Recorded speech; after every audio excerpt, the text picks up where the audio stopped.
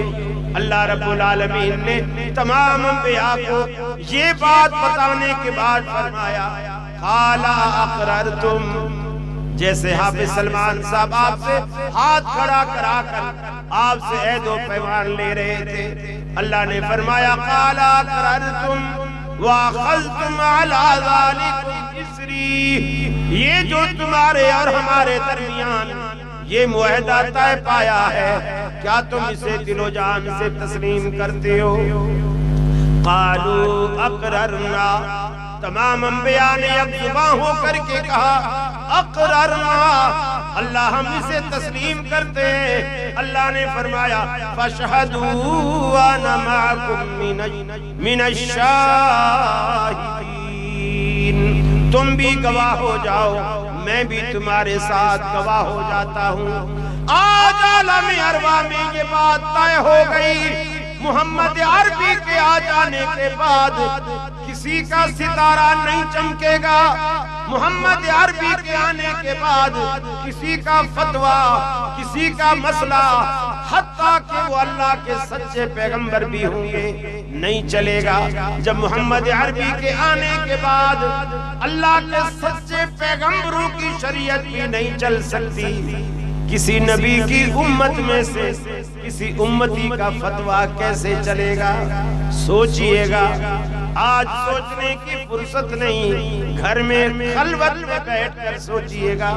اللہ کے حبیب نے فرمایا والذی نفس محمد بیدہ لو بدا لکم موسیٰ فاتبعتموہ وترکتمونی، فرمایا مجھے قسم ہے اس ذات کی جس کے قبضے میں، جس کے ہاتھ میں میری جان ہے، جس کے ہاتھ میں میری جان ہے، اس ذات کی قسم، اگر موسیٰ علیہ السلام تم میں دوبارہ آ جائیں فاتبعتموہ، تم ان کی پیروی کرنی شروع کر دو۔ اللہ تعالیٰ کے موسیٰ علیہ السلام اللہ کے سچے پیغمبر ہیں، وَتَرَكْتُمُونِي، اور مجھے چھوڑ دو، لَضَلَلْتُمْ عَنْ سَوَاءِ السَّبِيلِ، اللہ کے سچے پیغمبر موسیٰ علیہ السلام کی پیروی تمہیں گمراہ کر دے گی۔ نبی مکرم کے آنے کے بعد جب اللہ کے دیگر انبیاء کی پیروی گمراہی کا باعث بنتی ہے، کسی امتی کی پیروی ہدایت کا باعث کیسے بنے گی؟ سوچئے گا۔ تنہائی میں، خلوت میں اللہ کے رسول نے اس سے بڑھ کر ایک اور بات فرمائی، فرمایا لو کان موسیٰ حیا ما وصیہ الا اتباعی، اگر موسیٰ علیہ السلام زندہ ہوتے اور میرے آنے کے بعد وہ جنت میں جانے کی خواہش کرتے، ما وصیہ الا اتباعی، میری سنت کے در کے سوا ان کو کوئی در نظر نہ آتا کہ وہ اس دروازے سے جنت میں جا سکتے۔ اللہ کا سچا پیغمبر بھی میری پیروی کے بغیر جنت میں نہیں جا سکتا۔ امام مالک فرماتے ہیں السنت کسفینۃ نوح من رکب فقد نجا ومن لم یرکب فقد غرق، سنت کی مثال نوح علیہ السلام کی کشتی کے جیسی ہے، جو اس میں سوار ہو گیا وہ پار ہو گیا، جو سوار ہونے سے رہ گیا وہ غرق ہو گیا۔ ساڈا پیر محمد جڑا آمنا دلال وے، تیرا بھی کوئی ہے تے ایسا مینوں بھی وکال وے۔ ساری کائنات کو ہم یہی چیلنج کرتے ہیں، کہنے کو تو سب کہتے ہیں ہم ایسے ہیں، ہم ویسے ہیں، ہم تو فقط اتنا کہتے ہیں کوئی محمد سا ہو تو سامنے لاؤ، ان جیسا کوئی لاؤ تو صحیح، ان جیسا کوئی لاؤ تو صحیح۔ ہم کسی مولوی کی دعوت نہیں دیتے، ہم کسی مرشد کی دعوت نہیں دیتے، ہم لوگوں کے بنائے ہوئے امام کی دعوت نہیں دیتے۔ جس کو اللہ نے امام بنایا، اہل حدیث کی دعوت صرف اس کے لیے ہے جس کو اللہ نے چنا، اہل حدیث کی دعوت صرف اس کے لیے ہے۔ ہم کہتے ہیں کسی کی بات مانو یا نہ مانو، لیکن جس ہستی کا کلمہ پڑا ہے اس کی بات تو مان لیجئے۔ وآخر دعوانا الحمدللہ رب العالمین۔